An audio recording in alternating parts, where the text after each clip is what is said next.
Langsung saja kita masuk ke acara yang ketiga, yaitu dengan topik ketiga. Topiknya nggak kalah menarik ya dengan dua topik yang tadi.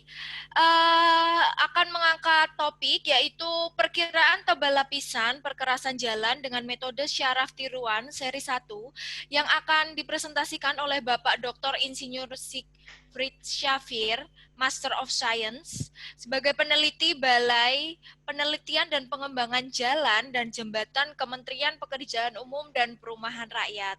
Kepada Bapak Siegfried Syafir, waktu dan tempat kami persilahkan. Ya, terima kasih Mbak Anuha. Eh, Assalamualaikum warahmatullahi taala wabarakatuh. Selamat pagi, jam 10. Saya Siegfried dari Direktur Bina Teknik Jalan dan Jembatan Kementerian PUPR. Presentasi saya sebenarnya ini tidak begitu mengglobal seperti atau yang diikuti. Ini adalah hasil penelitian tahunan kami di Direktorat di Balai Perkerasan dan Lingkungan Jalan, yaitu prediksi lapisan perkerasan menggunakan. Mungkin sebelumnya kita lihat, sebelumnya kita lihat dulu latar belakangnya itu adalah penentuan prioritas pemeliharaan jalan itu seperti ketika kita mendesain juga itu didasarkan atas dua faktor utama. Yang pertama itu adalah faktor struktural, kekuatan struktural dari yaitu kekuatan struktural dari perkerasan existing biasanya diberikan dalam parameter umur sisa di Asper Institute atau structural number kalau kita mengacu pada metode perencanaan ASTO. Kedua, ada parameter fungsional yaitu terdiri atas level of service yang merupakan perbandingan volume kapasitas perkerasan existing serta kenyamanan biasanya diekspresikan oleh nilai ketidakrataan. Kawan-kawan yang bergerak di bidang penelitian jalan ini pasti sudah hafal sekali dengan kedua hal ini. Nah, sekarang kita fokusnya sebenarnya ke parameter struktural. Parameter itu untuk penentuan kekuatan parameter struktural itu metodenya biasanya didasarkan atas pengukuran letusan, di mana lundutan itu alat-alat yang kita gunakan antara lain adalah falling weight effectometer, Bankman beam, kalau untuk teori yang lain, dan light weight effectometer. Ini sebagai contoh, ini alat falling weight effectometer, ini alat Bankman beam, alat falling weight effectometer yang versi yang sangat lama. Nah, seperti bilangin tadi, untuk pada ASTO ataupun umur sisa itu, kita pertama itu selain menggunakan data lundutan falling weight effectometer, kita juga data ketebalan sistem perkerasan, minimal tebal sistem perkerasan di atas nilai dasar. Mungkin kawan-kawan sekali lagi, bapak-bapak, ibu-ibu yang banyak di bidang perkerasan tahu bahwa data ketebalan sistem perkerasan ini sangat penting, sangat penting di dalam melakukan evaluasi sistem perkerasan. Terus, nah di sinilah mulai permasalahan yang akan kita coba kita terangkan ini. Struktural tadi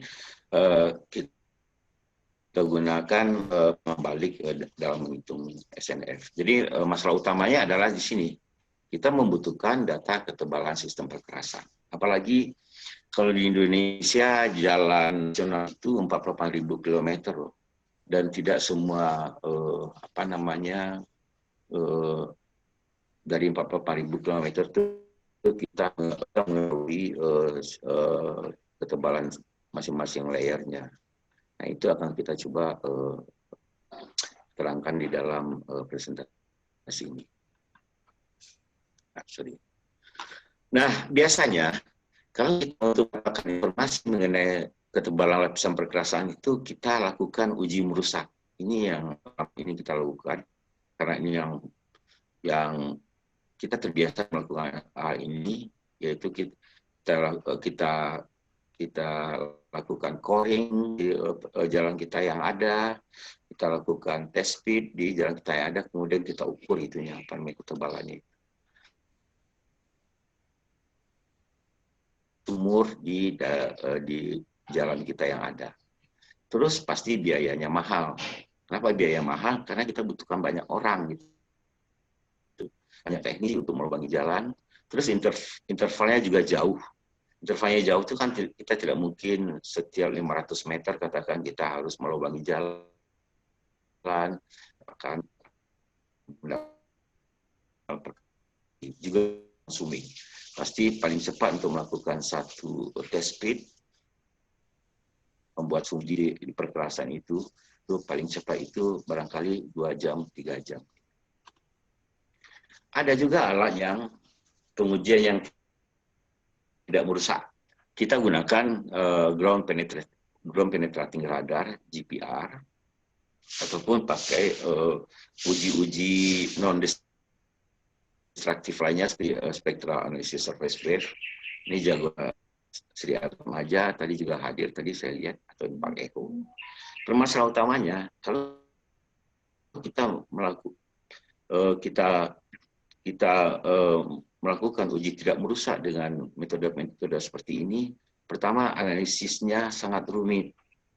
Saya pernah belajar itu analisis vibration theory itu dari Mas Ri itu, aduh, rumusnya panjang-panjang, lakukan iterasi berapa puluh kali, wah ribet itu. Sebagai praktisi kayaknya kecuali kalau sudah jadikan paket program yang sudah jadi gitu. Terus mahal, harganya satu GPR itu ya sangat mahal untuk kita yang praktisi ini. Nah, sebagai peneliti kita mencoba untuk mencari alternatif metode untuk prediksi tebal perkerasan itu. Nah, kita lihat ada beberapa metode yang bisa, itu seperti menggunakan algoritma genetika, genetic algorithm, atau melakukan pendekatan dengan metode artificial neural network, yang bahasa Indonesianya jaringan saraf tiruan. Keuntungannya cepat, bisa hemat, dan banyak paket-paket program yang sudah mempunyai toolbox artificial neural network ini. Mungkin selintas kita lihat metode jaringan saraf tiruan itu apa. Metode jaringan saraf itu per definisinya itu komputer diusahakan agar bisa berpikir manusia dengan melakukan peniruan terhadap aktivitas yang terjadi di dalam sebuah jaringan saraf biologis. Maksudnya seperti katakan kalau kita misalnya tiba-tiba kita misalnya kesandung batu, kita dengan refleks kita selalu mencoba menghindar, angkat kaki atau apa segalanya. Poin kedua adalah untuk melihat metode jaringan saraf tiruan ini adalah hal yang perlu mendapat perhatian istimewa adalah bahwa jaringan saraf tiruan ini tidak diprogram untuk menghasilkan keluaran. Semua keluaran atau kesimpulan yang ditarik oleh sistem ini didasarkan atas pengalamannya selama mengikuti proses atau training. Sehingga metode jaringan saraf tiruan ini sebenarnya bisa diaplikasikan ke segala hal. Malah kalau saya lihat katanya di prediksi stock market atau memprediksi menganalisis survei pasar juga bisa dilakukan metode jaringan saraf tiruan. Ini telah mulai diterapkan di dunia engineering sejak 2-3 dekade belakangan seiring dengan berkembangnya teknologi komputer. Ini saya cuma memberikan kesan betapa rumitnya ini ya metode jaringan saraf tiruan ini, tetapi semuanya sekali lagi di dalam beberapa program itu sudah ada. Kita tinggal memberikan data pelatihannya aja. Secara teoritis, fungsi-fungsi yang dibutuhkan pada metode jaringan saraf tiruan itu adalah fungsi aktivasi, biasanya digunakan fungsi sigmoidnya 1/1 tambah E pangkat minus X, dan juga sebagai pembatasnya adalah mean square error RMSE. Ini semua kita pasti sudah tahu lah ya, begini-begini. Nah, ini aroma perhitungan ya, ini banyak sekali lah rumus-rumusnya, dan kita tidak usah kita tidak usah baca satu-satu. Cuma ini memberikan kesan betapa rumitnya metode perhitungan jaringan saraf tiruan ini. Nah, khusus untuk untuk perkerasan jalan, biasanya metode jaringan saraf tiruan ini selalu in touch dengan alat falling weight deflectometer. Mungkin buat kita yang belum begitu memahami alat deflectometer itu, FWD merupakan alat untuk mengukur rendutan sistem perkerasan jalan seperti yang terlihat di slide sebelumnya. Itu terdiri atas 7 geofon. Ini yang FWD yang versi yang lama, sekarang sudah sampai 12 geofon. Geofon itu adalah alat untuk mencatat, mengukur lendutan permukaan, dan beban yang biasanya digunakan adalah beban standar 580 kPa, beban roda kendaraan standar 580 kPa. Data itu berupa lendutan pada beberapa jarak geofon dan membentuk yang disebut dengan kurva bersifat mobile. Nah, ini alatnya. Ini sudah versi yang terbaru. Ini yang karena ini adalah alat buatan Dynata di Direktorat Bina Teknik punya beberapa alat seperti ini. Yang di bawah ini adalah ini kalau tidak salah ini Carbro dari Denmark, ini juga Denmark. Nah, ini sebagai lembaga penelitian, dulu Direktorat Bina Teknik Jalan dan Jembatan itu namanya Puslitbang Jalan dan Jembatan, sekarang sudah Bina Marga.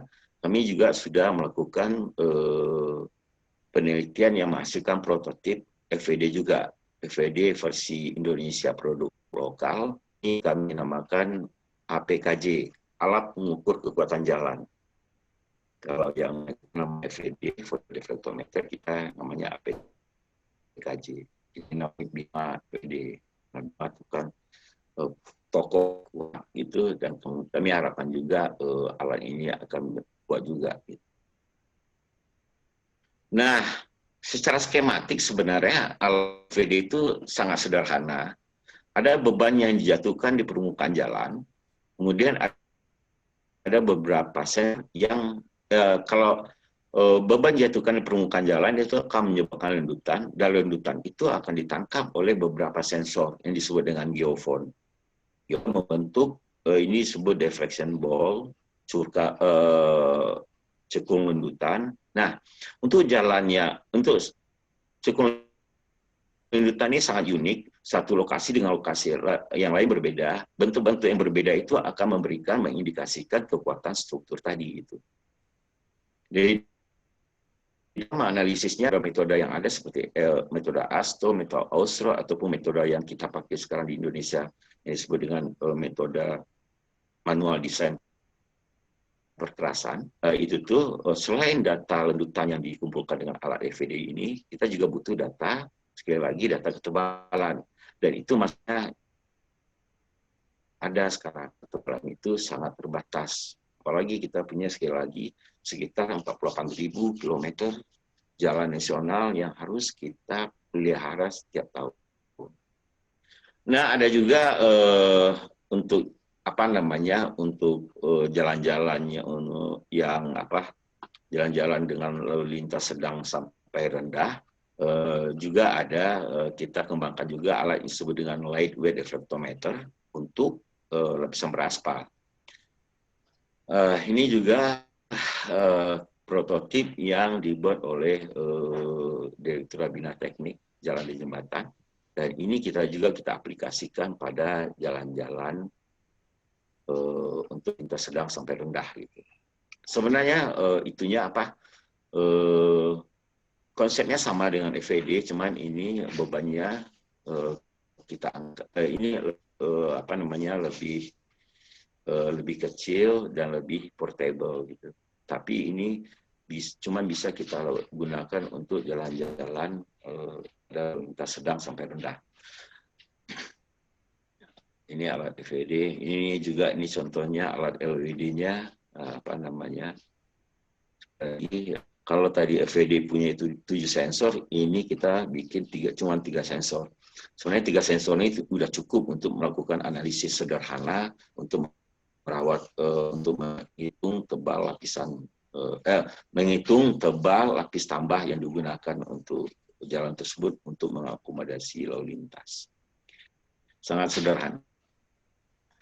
Nah, sekarang kita fokus sedikit ke metode jaringan saraf tiruan untuk perkerasan jarak. Nah, parameter yang kami gunakan di dalam membuat model metode jaringan saraf tiruan untuk memprediksi tebal perkerasan itu kita ambil dari basis parameter. Basis parameter itu adalah parameter-parameter yang dibuat dengan inputting data lendutan dari reflektometer ataupun light wave reflektometer nantinya.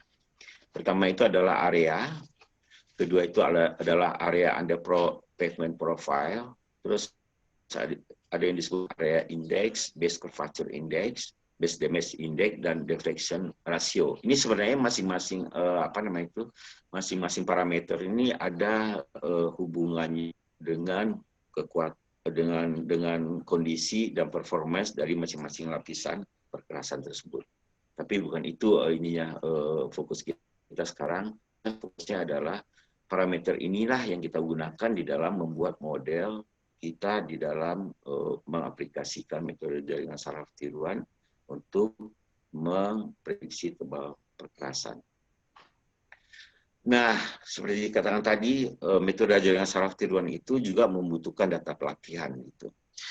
Nah, sebagian ahli menyebut juga data pelatihan itu sebagai data teoritis, yaitu data yang kita gunakan untuk melatih sistem jaringan saraf tiruan tadi sehingga kita bisa menghasilkan ketebalan masing-masing lapisan. Kami menggunakan data pelatihan ini kami generate menggunakan PAVE. Sebenarnya bisa juga dengan program-program yang lain gitu. Contohnya misalnya dengan ANSYS atau Komsol atau yang lain lah program-program final. Bebannya diambil sama dengan beban FED itu sebesar 580 kPa. Ada 3.500 variasi terdiri di atas ketebalan perkerasan, ketebalan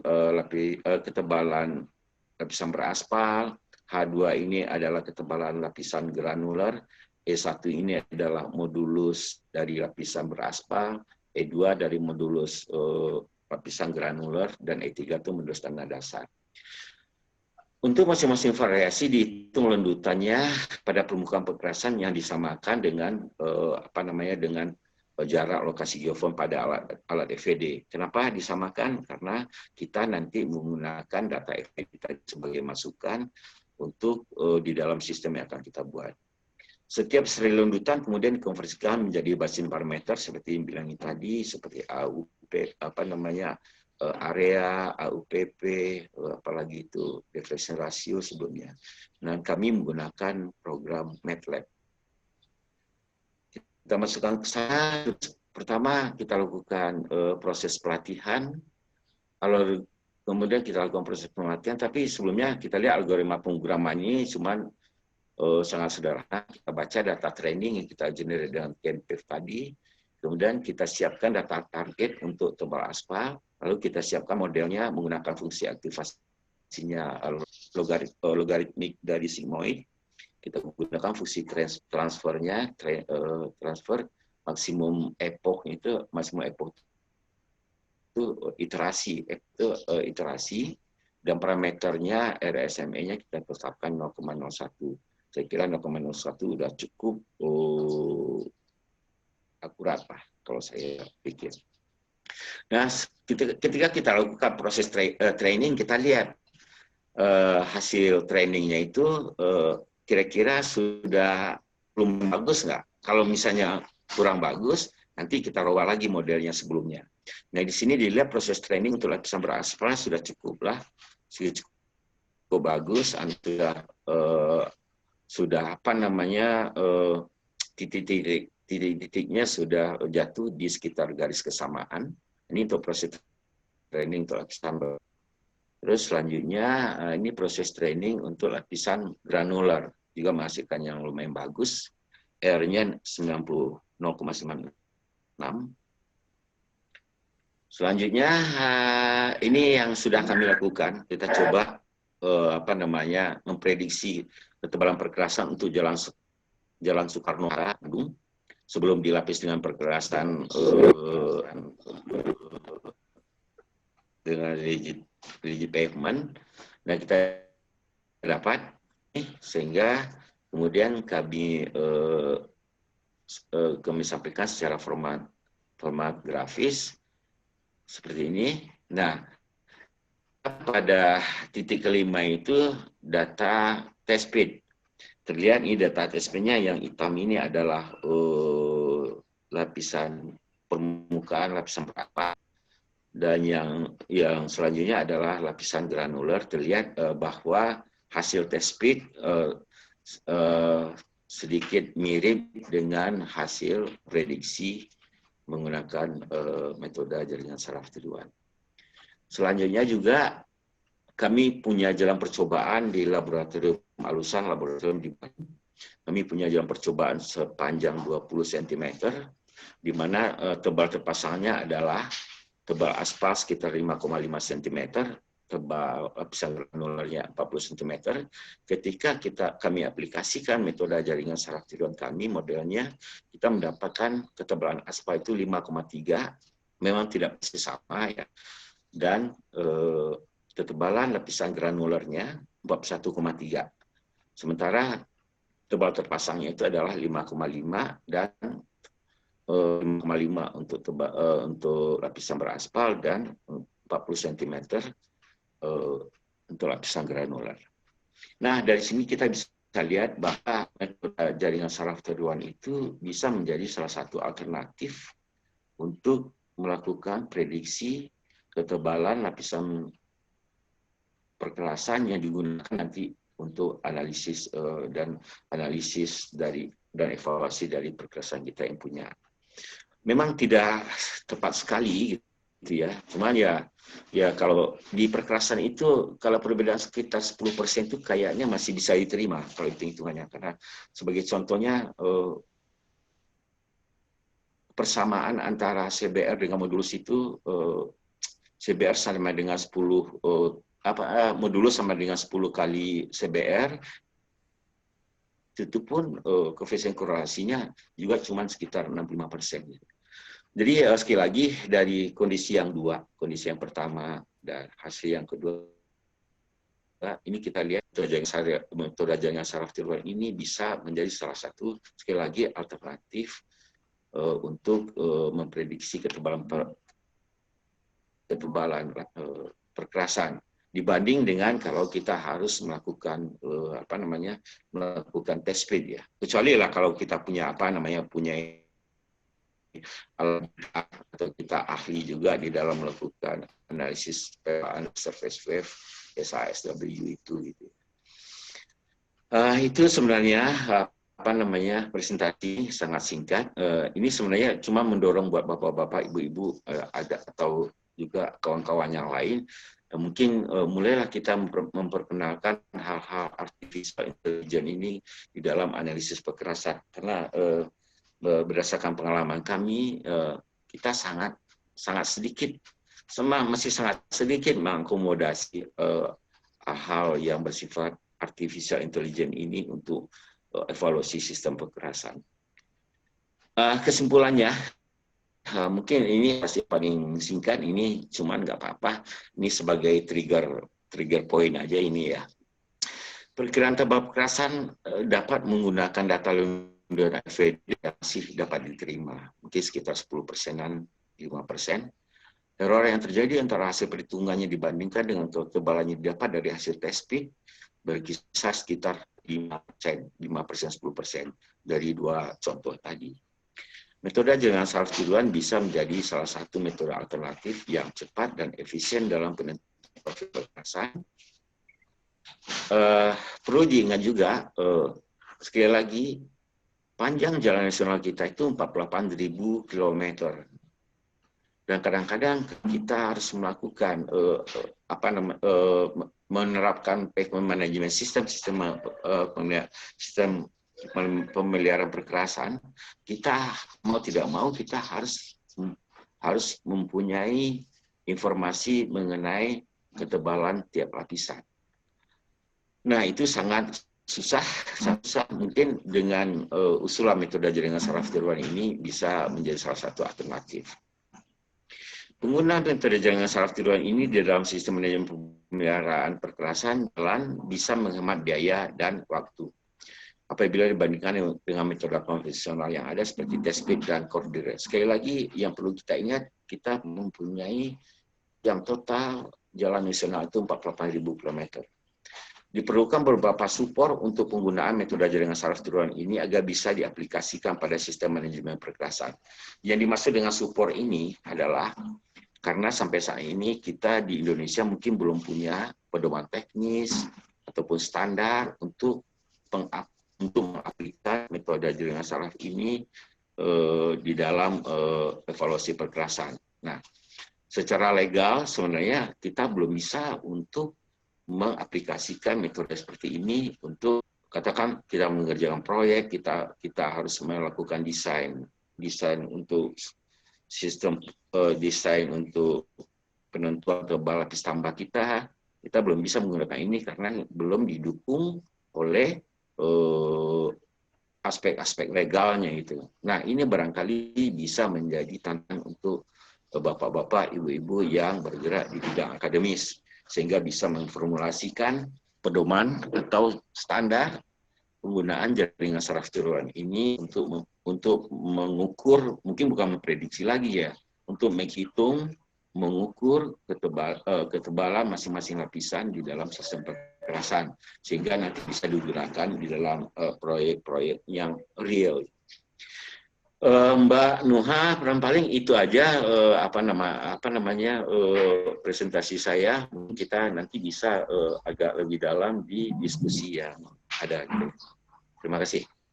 Ya, baik Bapak Siegfried Syafir, terima kasih atas pemaparan materinya. Kita langsung masuk ke sesi tanya jawab saja Bapak. Sudah ada beberapa pertanyaan yang masuk.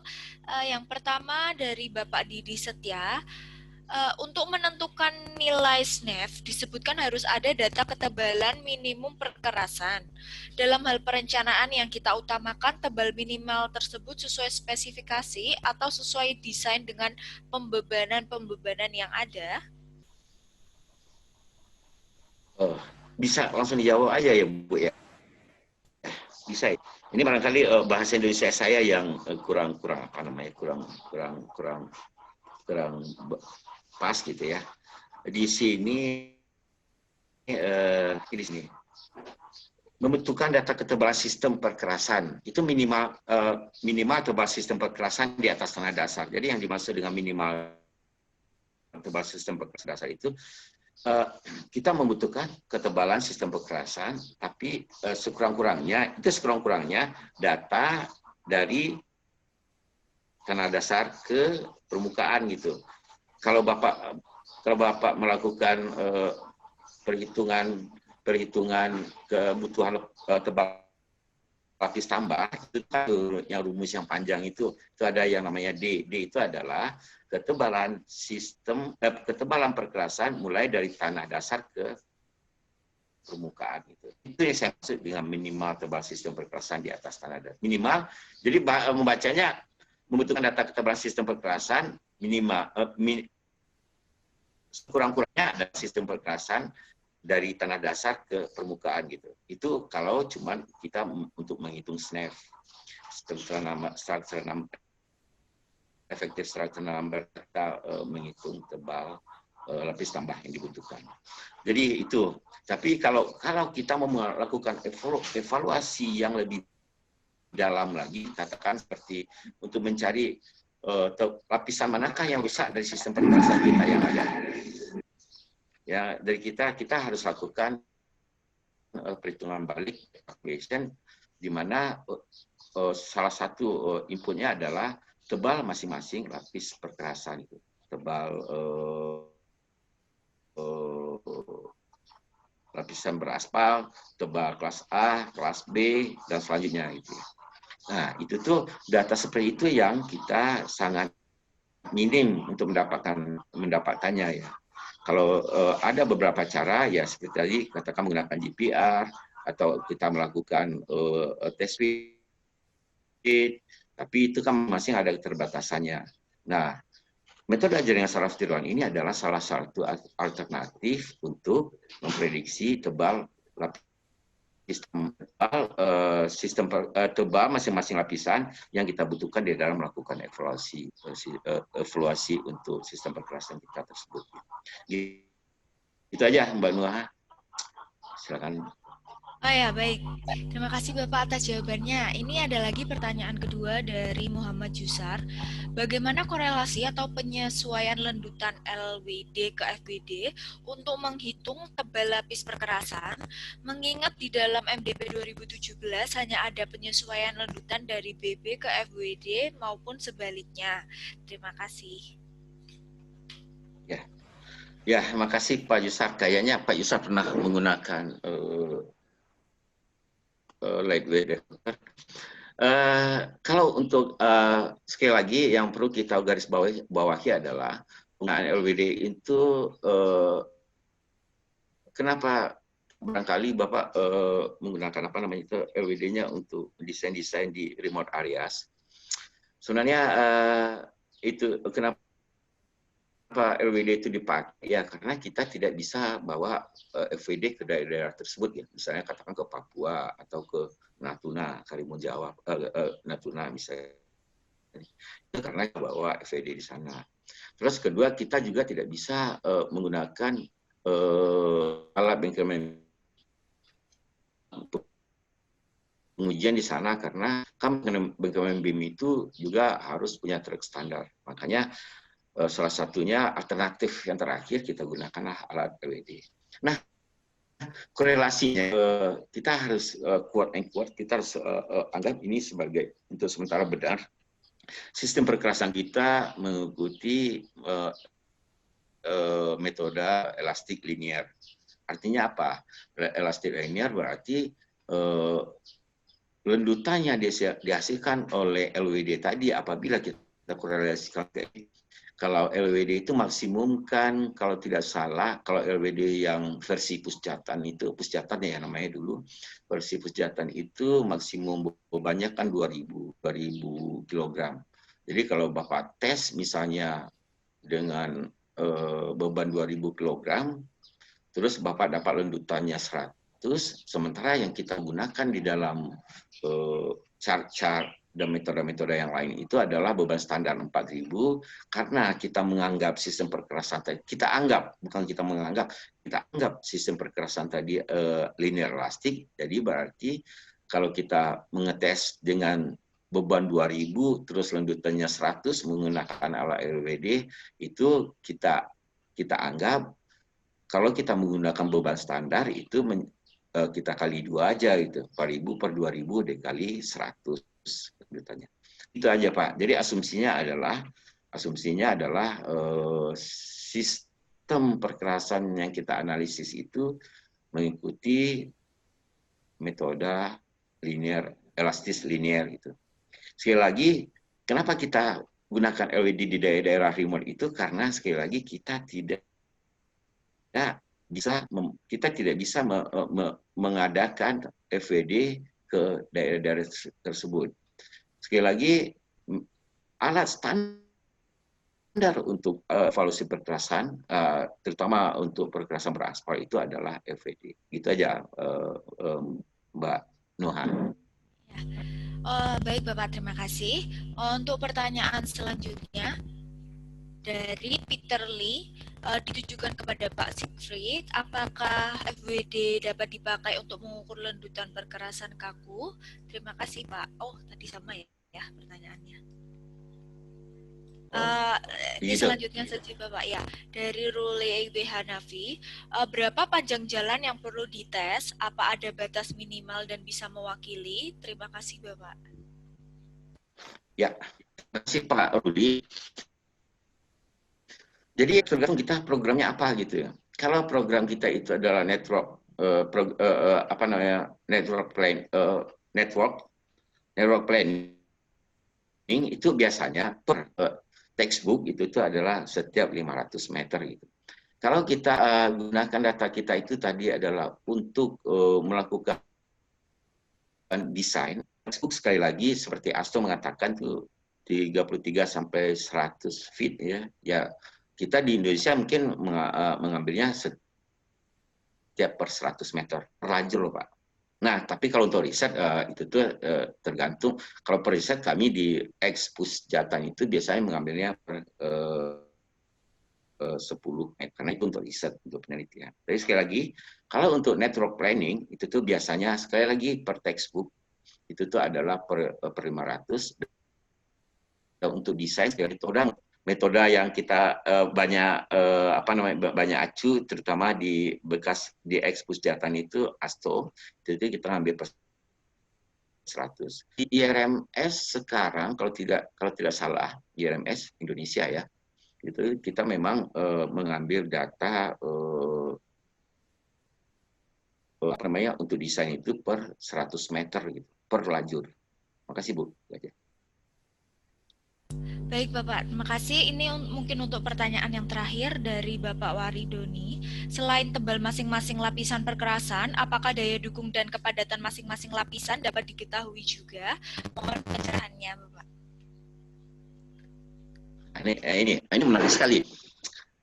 Sekali lagi, metode jaringan saraf tiruan itu kan cuma metode biasa, metode. Nah sekali lagi, kalau kita mau memprediksi, katakan memprediksi, nggak usah ini lah ya, nggak usah density lah ya dulu. Kita bicara modulus, karena modulus itu kan kekuatannya. Nah, kalau kita mau menghitung modulus dengan metode jaringan saraf tiruan dan data tadi, lanjutan FWDK atau LWDK, nah kita harus bikin data trainingnya juga ada parameter modulusnya gitu.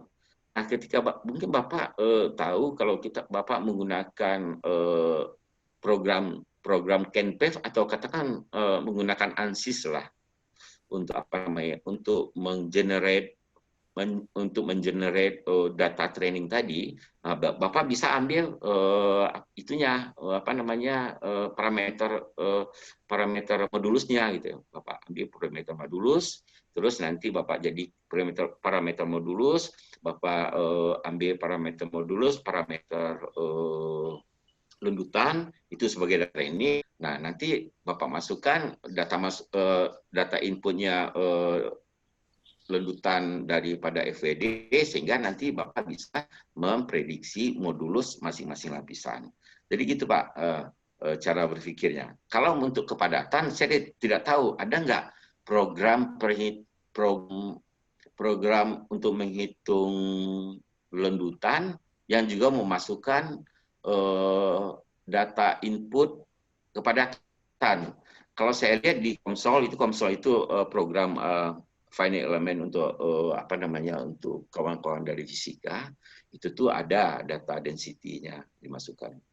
Jadi kalau Bapak mau memprediksi density, Bapak harus generate data training yang juga memasukkan parameter density di dalam itu. Paling gitu aja Mbak, paling yang bisa saya sampaikan. Tapi sekali lagi, overall ya sebenarnya ya metode jaringan saraf ini minimum kita bisa agak sedikit lebih kita kembangkan ke sistem ke dalam analisis perkerasan. Mungkin kalau karena di sini banyak bapak-bapak dan ibu-ibu banyak yang jadi dosen ya, minimum topik-topik skripsi bisa dikembali metode jaringan saraf tiduran ini. Salah satunya yang saya pernah baca adalah orang memprediksi kadar aspal optimum dari tipe gradasi dan sifat-sifat karakteristik aspal gitu. Dia lakukan, dia bikin apa namanya, mereka kumpulkan data-data laboratorium, terus mereka jadikan itu data training sehingga mereka dapat satu model yang bisa memprediksi kadar aspal optimum dari tipe gradasi agregat dan tipe-tipe dan karakteristik daripada aspal yang dipakai gitu. Jadi ini sangat menarik gitu. Dan saya melihat masih sangat kurang kita kawan-kawan dosen-dosen perkerasan yang menggunakan ini di dalam skripsi-skripsi anak-anak didiknya. Terima kasih Mbak Nuha. Ya, baik. Terima kasih Bapak atas presentasinya dan materinya. Semoga kita bisa bertemu lagi di acara seminar online seri selanjutnya, Bapak.